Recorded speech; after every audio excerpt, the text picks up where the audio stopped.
The Breakdown.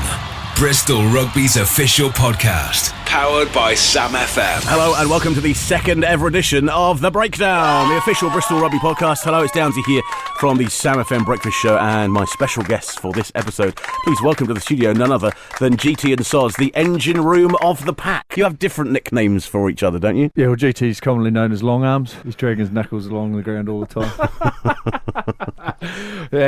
Soz's nickname, or the one I have him for his suitcase, because usually I have to carry him around the field, so... Very good.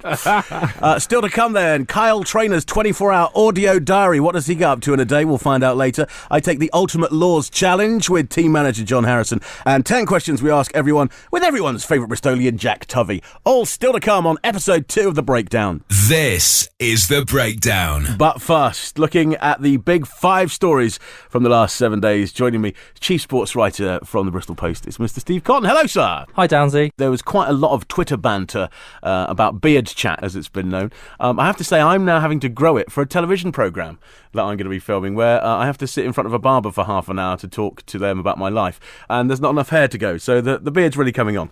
I wish I had an interesting story along those lines, and also it's not a fashion statement where I'm concerned, it's not laziness either. It's purely that when I shaved recently, my baby daughter wouldn't talk to me for days. She was scared, she'd cry if I pick her up, so I'm growing my beard now out of fear of upsetting her. Okay, well, stand by for Beard Chat. It's a separate podcast. It's taking up far too much of the Bristol Rugby one, coming to a radio near you soon. But let's turn our attention to our big 5. 5. Losing Mitch, a big blow. I think there's a lazy assumption that Bristol are maybe a team of imported veterans, when actually the reality is there's a lot of homegrown talent in this squad, none more so than Mitch Eadie, who has had an absolutely fantastic season. So it was one of the real shames of the weekend to see him going off after 15 minutes. I suppose on the flip side of that, you could say it was great to see Marco Mama come back and play so well, but Bristol will be hoping that it's not as bad as first feared and that Mitch can still play a big part in these playoffs. 4. The composure question, really important at this stage of the playoffs to keep on game plan. I think we saw it at the weekend, didn't we? Bristol were 9 points down shortly after half-time and they didn't panic, and that's not just the case of the veterans in the side, the more experienced players. It's everyone. They know their jobs, they know their roles. They're not going to panic at this stage. If you look at last season, they were 9 points down against Rotherham at half-time in this game, so they're not averse to these things. They know how to tackle them, and they showed great composure, great spirit, and didn't veer at all from the game plan at the weekend. That's crucial. 3. So this weekend really showed the strength and depth of the squad, especially with the replacements. Nicky Robinson having an absolute smasher. Well, we saw it the week before at Worcester, didn't we, where players such as Nicky performed fantastically, and they were at it again at the weekend. I think if you'd said before the game which Bristol fly half was going to have the biggest impact, it would probably have been Matthew Morgan. As it turned out, Bristol showed the great variety that they've got, the tricks they've got up their sleeve. Nicky coming on, fantastic performance from him, helped turn the game, and it just shows the options that they have. You know, you can't predict what Bristol are going to do because they simply have so many players in form at the moment. 2. But is a 12-point lead enough? That's really putting me on the spot there. This is like the Michael Fish hurricane question, isn't it? I don't want to commit too much. We've seen this season Rotherham have scored 12 points in 11 minutes against Bristol at Clifton Lane, so we know that they're a dangerous side, but within the bigger context, that was in a game where Bristol already had a big lead, and I think you can say 12 points isn't enough if you look at it from that perspective. Bristol will score points at the weekend, so it's not just 12, it's going to have to be 15, it might then be 20. I think 12's enough because Bristol will build on that lead early in the game. 1. And finally, Steve, Abbeydale, our venue for Sunday. Unfamiliar territory for both Bristol and the Titans. It is, and I think that may negate some of the home advantage that you would expect Rotherham to have if the game were at Clifton Lane. To put it in some context, both Bristol and Rotherham have one win at Abbeydale, so it's unfamiliar, but Bristol have recent history of going there and winning, so it's slightly different in terms of the atmosphere. It's, you know, maybe not as tight, maybe not as compact as you'd get at Clifton Lane. I don't think that'll faze Bristol. They've won there before, and they're confident they can go there and win there again. OK, well, we'll be there, stood at the side, wishing these boys on, and hopefully here next week discussing the win. But for now, Steve Cotton, thank you very much. Cheers, Downsy. Bristol Rugby versus Rotherham Titans. The Breakdown. Away days. Job done in Bristol, now it's time to travel up north for the second half. Robbo's boys, of course, hold a 12-point advantage over Rotherham, and if you're heading up there to watch them finish the job off, let us guide you through the delights of the Chuckle Brothers' hometown. Yep, those two mustachioed entertainers call this place home, just like England goalkeeper David Seaman, and any producers, beware. Jeremy Clarkson has close ties with Rotherham after he learnt his journalism trade here years ago. We'll be honest, there isn't loads to do if you're planning to make a weekend of it, but bring the kids to the Magna Science Centre. We've always wanted to know how they make the ice cream, actually. It's amazing how they get that chocolate shelter. What? Oh, Magna! Well, I suppose that is more about science. Shame, though. A lot of Rotherham's history takes place in the 18th century, with their minster, glass-making furnace and castle all still standing in the Rotherham of today. This is all very well, but we're not sure why the rest of Rotherham needs to look like it's stuck in the 18th century too. Anyway, it's the rugby we're here for and the possibility of Bristol reaching the playoff final. Robbo will have his team fired up and eager to see this one out. Can they do it? Here's hoping.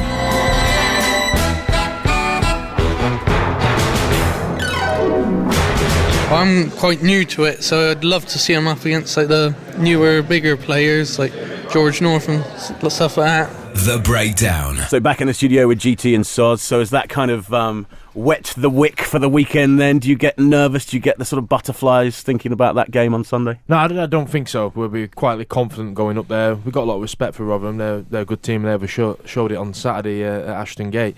So we'll give them the respect that they deserve, but we'll be confident when we go up there. And I think if someone had said before the game on Saturday that we could take a 12-point advantage, we'd have been reasonably happy with that. More on that a little bit later on. Next up, a situation where I was in a room with John Harrison and he was asking me lots of questions about rugby laws. Now, JH is a bit of a legend, he says. Absolutely, great father figure around the team, and he's salt of the earth and he does anything for you, so perfect team manager. The Breakdown goes behind the scenes. Here we are, Beat the Ref. JH is the quiz master. Unfortunately, JH, I am having to answer these questions that you have prepared. And I'm going to be honest, my rugby rules knowledge probably finished in 1995 when my rugby career ended. And it's rugby laws, not rugby rules, so that's blatantly obvious where we're coming from with this. So there are three options for each question. I'll give you the question. And it's like Magnus Magnusson's in the room. I feel like... If you let me finish. And there's three answers, and I'll give you those nice and clearly, and then you can tell us which one of those you think is right. Very good. I'm in the mood. Let's go. Okay, question one. What is the main difference between a ruck and a maul? A, in a ruck the ball is on the ground.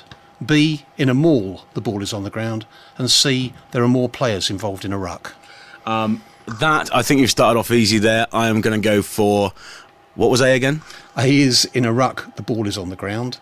B, in a maul, the ball is on the ground. And C, there are more players involved in a ruck.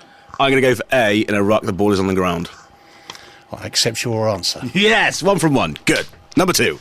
Number two, which of these is not a real position? A, open side flanker. B, near side flanker. And C, blind side flanker. I'm going to go for B. Near side. B, the near side flanker, is not a real position, correct? Yes! 2 from 2. Good. I'm doing better than I thought. Question three, the referee raises his arm at head level, taps the palm of one hand with the other hand. What is he signalling? A forward pass, B, a knock-on, or C, a high tackle? Yeah, well, applause. A fantastic move has just happened.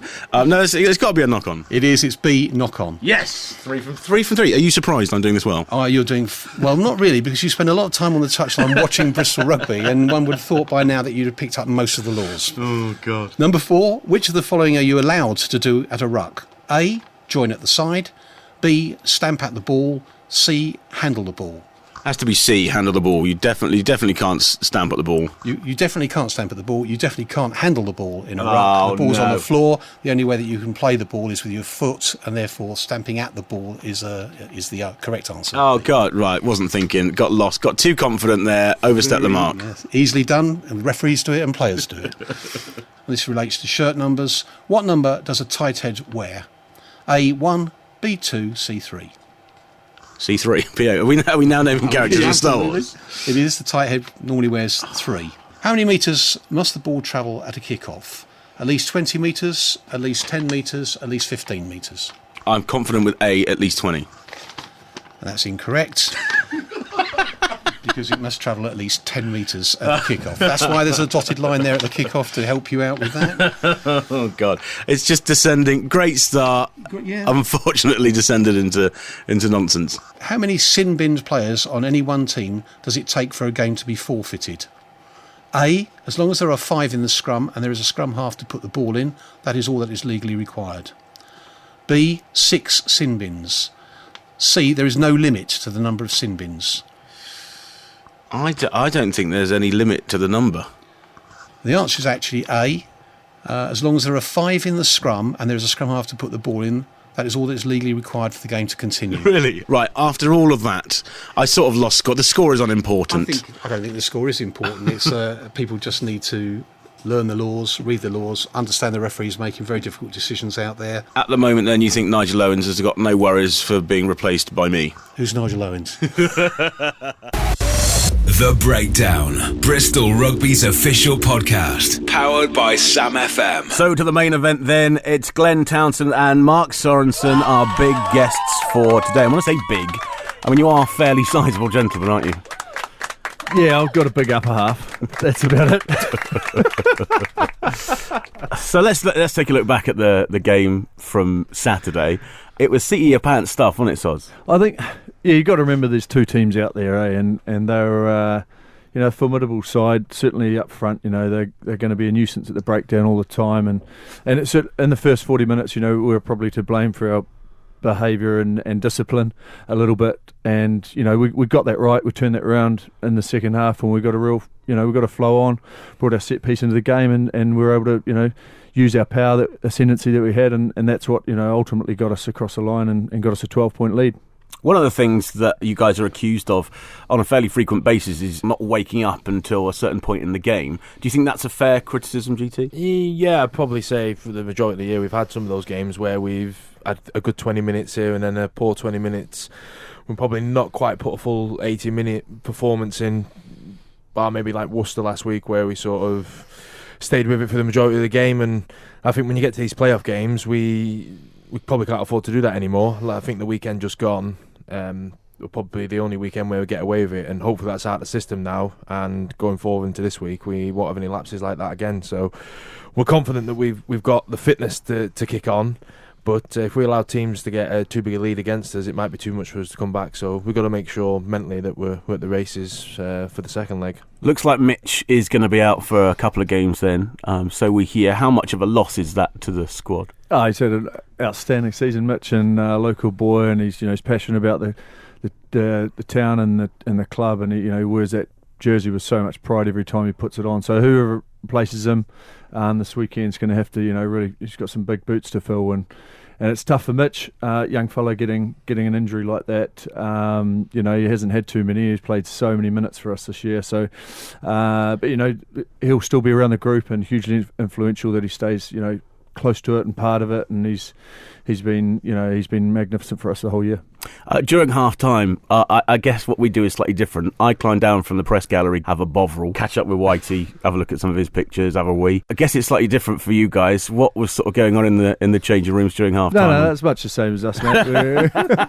I would have loved the bovril at half time. So does it? So first of all, who Whitey, who can talked? you bring some of those photos in for us? Does Andy talk? Does Sean talk? Do they both talk? And what was the sort of the mood like in the changing room on Saturday? The senior guys took control initially. Pilly spoke straight away before coaches did, and gave us a couple of clear messages that we're all probably were quick to reflect on as soon as we're going into the change room. So they were taken from him initially, and then we just split up and talk amongst the units, and then we come together and get our clear team messages from Sean essentially, and then tighten everything up before we go out again. And does that ever get? I mean, you hear the stories of Fergie in the changing room throwing hairdryers at people. I mean, does it sort of ever get heated like that, or are you all sort of calm at all times? It was pretty calm at the weekend, and given the first half we had, I think that was important that we weren't panicking too much. It was essentially just the first quarter over 2 legs, and the key message for us was obviously let's hold on to the ball, because for 30 minutes of the first half we didn't have any of it, and we were just defending through poor ill discipline. So those were the messages at half time, and I think we kicked on then in the second half. You guys are obviously great mates as well. How important is it to have that kind of bond when you're on the pitch as well?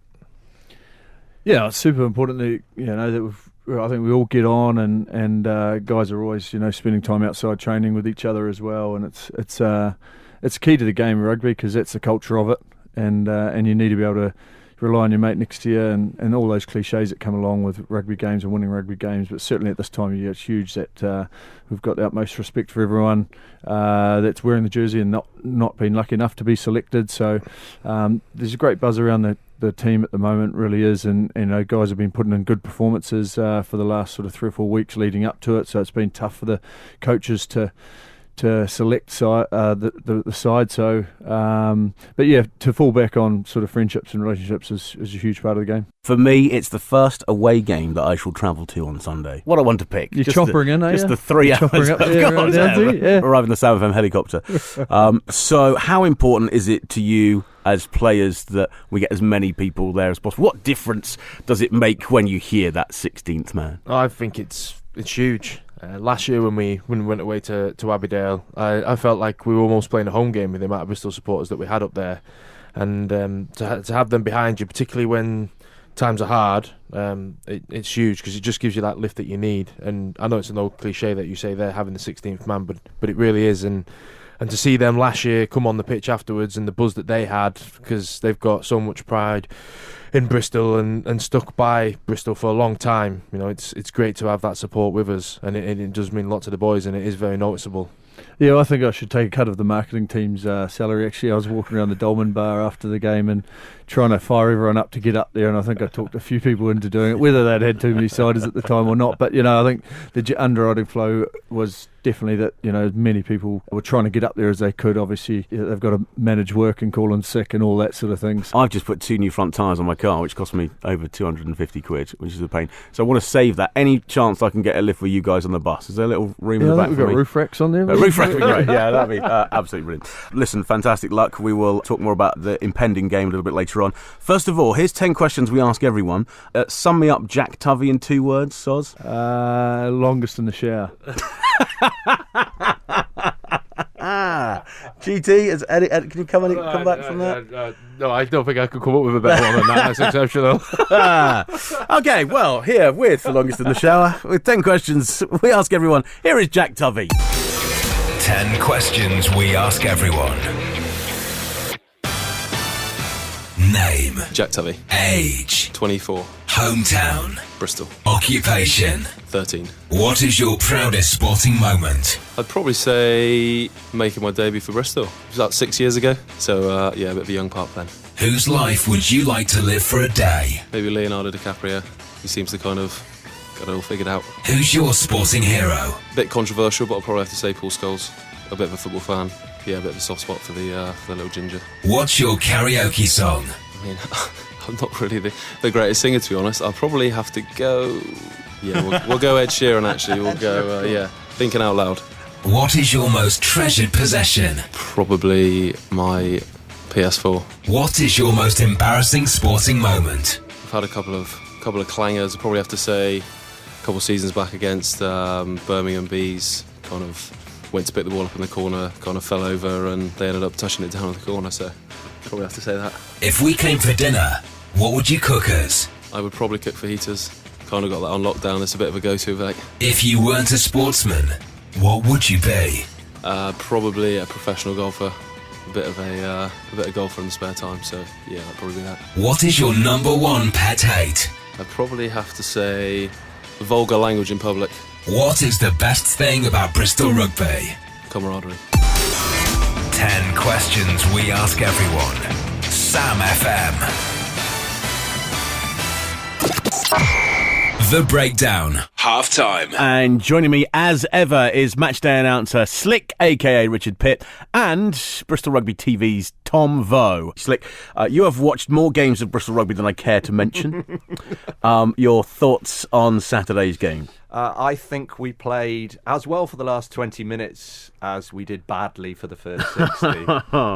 But that's kind of what we've done all season. And I think it was great to kind of almost, you couldn't have scripted it better. It built the crowd to a perfect crescendo at the end, and it was a great ending. I thought we played brilliantly in the last 20 minutes. Tom, I saw you pacing in the gantry. It was getting a little over emotional, I think, Downsy. That's what it was. It was frustrating at times. Do you feel that moment? Is it like sort of Darth Vader and Obi-Wan Kenobi walking past you as Andy and Sean come down the ladder? I think, to be honest, I was doing more pacing than Robbo usually does on Saturday afternoon. So yeah, it gets pretty heated up there. A great atmosphere, though, for you, Slick, to be able to pick up from. How do we transfer, then, that to Abbeydale? Because there is no doubt that the Bristol support is fantastic, but it would be even more fantastic if it was up north.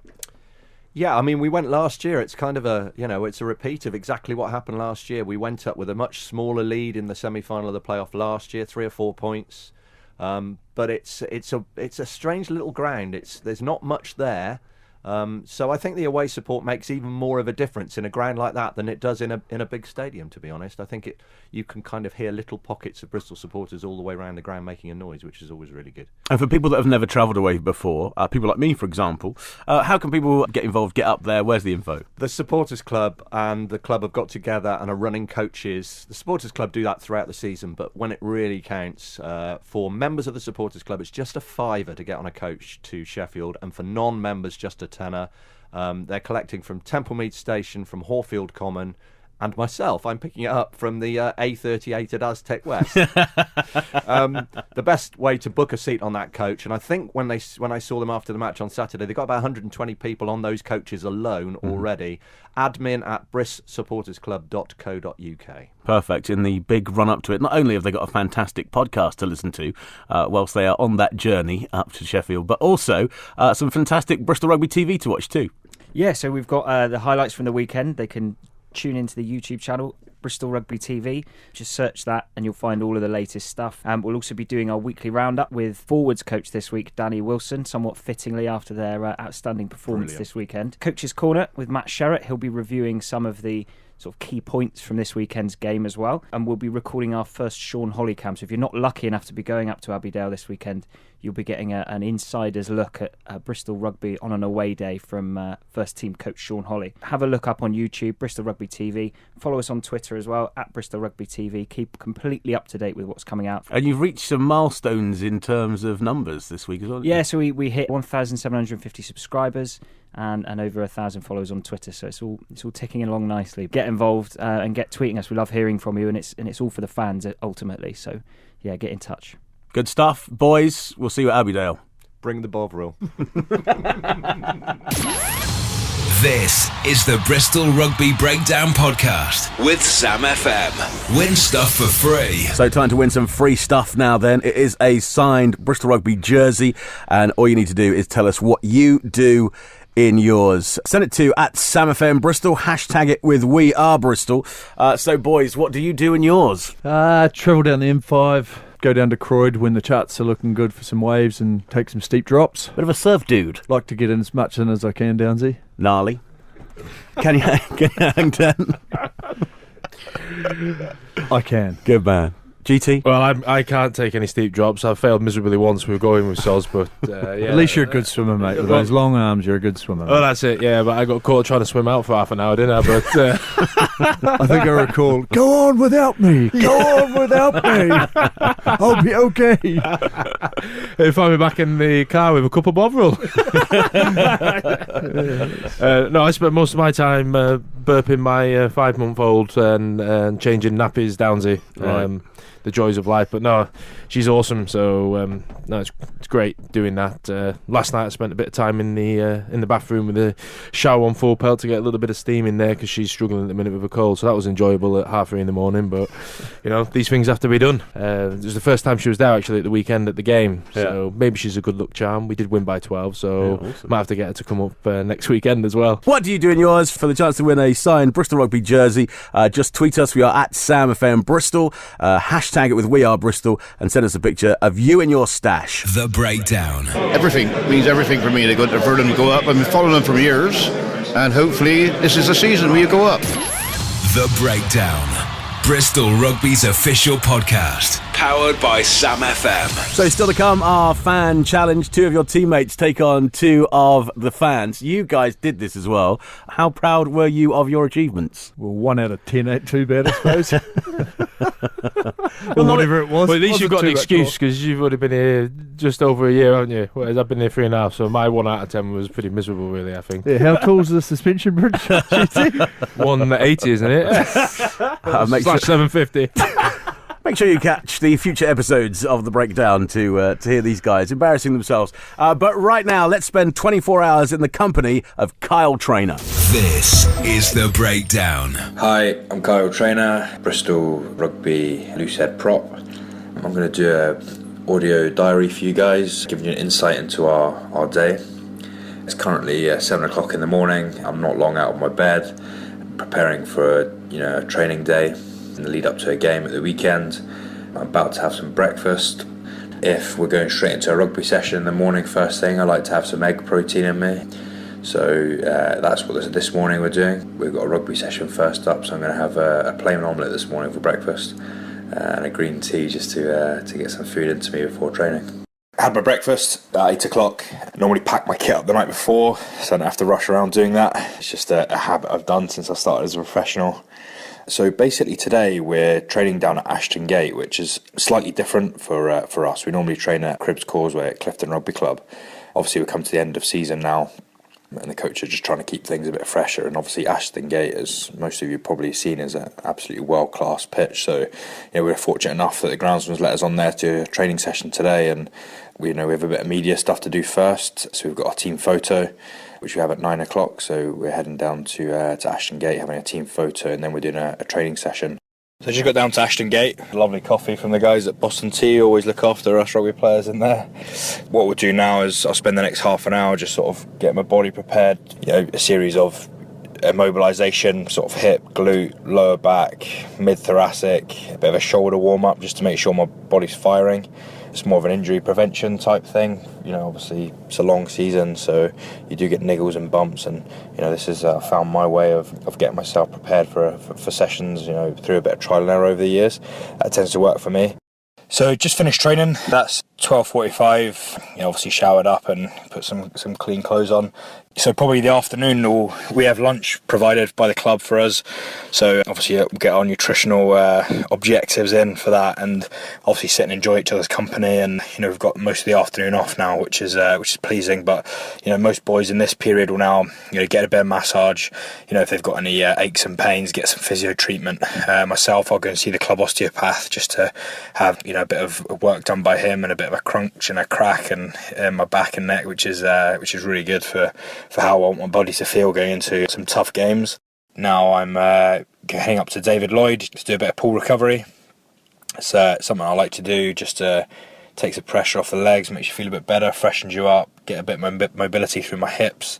This is all part of being a professional rugby player, is making sure that you're in your body's in the most optimal condition going into the game. And it's something that I've spent a lot of time in the swimming pool doing recovery over the years as a rugby player, and it's something I see huge benefit from. 7:45, just had some dinner, refueled, hugely important after a tough training session. Make sure I get the right nutrition on board. At this stage of the season, for me personally, I struggle to keep my weight up. It's important that I'm getting the right amount of calories in. That added ballast is key for me come scrum time, so it's important that I'm driving it in. So, we're lucky that the Ruby and White Butchers, really support the club and sort the boys out with meat. So, I managed to get us a good couple of chunks of protein into me and some veg. So, fueled up now to recover after a tough day. Right, that's 10:30. Done my bit of analysis, like I said. Just had a little snack before bed. Flicked through the paper to see what current affairs are going on, and just to try and make sure I'm not going brain dead whilst playing rugby. Had a tough day, training, a lot of contact work, and from training it's given us a picture of how we want to play at the weekend. Hope you've enjoyed listening to me. Hope it's not been too boring, and I'll catch you soon. The Breakdown Fan Challenge. Head to head. Player versus fan. Max Crumpton, hooker. Colin Hollister from Braintree. Okay, here we go. It's Max versus Colin. So there are 10 questions. Some of them are about Bristol, some of them are about Bristol Rugby. So, Colin, you can choose first. Off you go. Colin, that's question number 2.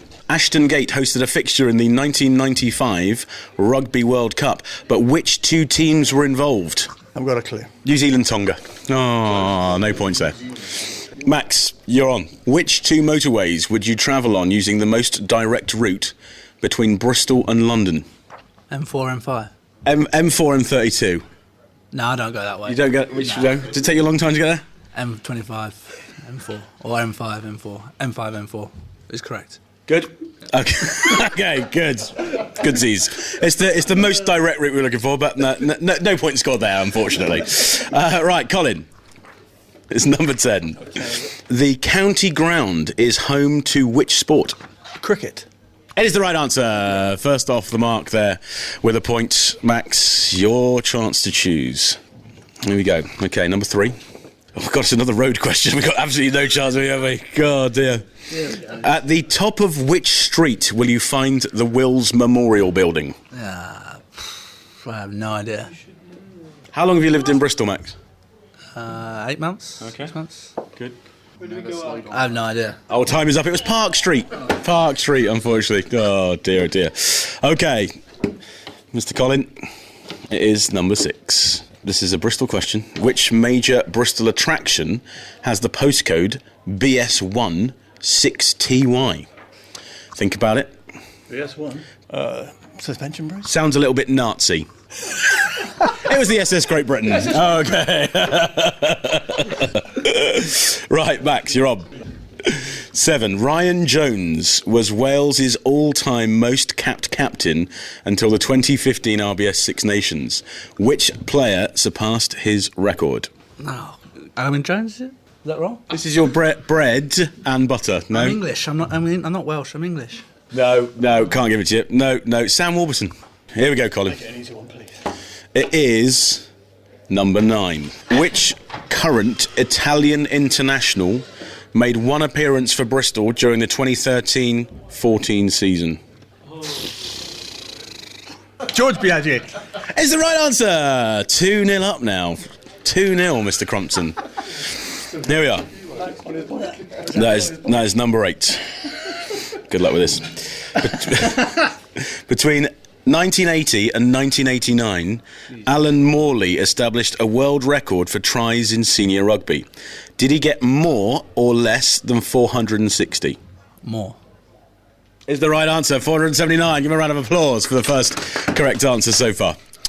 Okay, we've got for you, Colin, question 4. Which is further north, Ashton Court Mansion or Ashton Gate Stadium? Ashton Gate. You're saying the stadium? Ashton Gate, yeah. Wrong answer. No, Ashton Court Mansion. Finally, number 5, Hobson's choice. Which of these teams have Bristol never faced in the playoffs? Plymouth, Cornish Pirates or Yorkshire Carnegie? Plymouth. Plymouth is the wrong answer. It was Yorkshire Carnegie. Oh. I can announce then that the winner of this head-to-head is Colin. Congratulations. Thank you very much. A word with the winner, Colin. You must be very pleased. I'm actually ecstatic, actually. I never realised how little I knew about Bristol. I've only been here 65 years.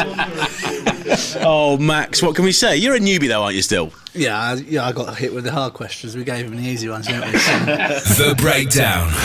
Bristol Rugby's official podcast. Powered by Sam FM. Final whistle. And here, these boys doing the fan challenge, coming to a podcast near you soon. Well, our time is at an end, unfortunately. So for people that have never watched a rugby game, that are sat maybe have listened to this podcast because they like Sam FM and they've never been before, why should they come and watch you guys playing Rotherham on Sunday? First of all, we need all the support we can get because, as we said earlier, it makes a huge difference when you've got them up there, and hopefully as well we can give them an entertaining game of rugby. I know at the weekend it was probably a little bit of a nail-biter edge of the seats for the fans, and they'd probably rather it be a little bit more cleaner than that, but really does make a huge difference having big away support, and if we could get as many Bristol fans just to get behind the rugby, just get behind the city on the whole, then it'd be great for us. Soz, is this the year? These are massive moments for us, I think, in creating history here at in Bristol, and you don't want to miss out to be part of it, and that's sort of how we feel as players. What's already happening around us here in the last 12 months, certainly at Ashton Gate, our new home, it's been fantastic. It just gives you goosebumps thinking about what the potential here, and massive responsibility for the players. But we need all that support that GT's mentioned, and I know you can come up and support, trip up to the north and get behind us, and then hopefully we can be back here in a few weeks' time. For the meantime, thank you very much, Soz, GT. What great guests. Give yourselves a round of applause. Cheers, Here's some fake applause as well. We'll throw that in to make us look more popular than we are. Right, stand by for more from The Breakdown, coming to a podcast near you soon. The Breakdown, Bristol Rugby's official podcast, powered by Sam FM.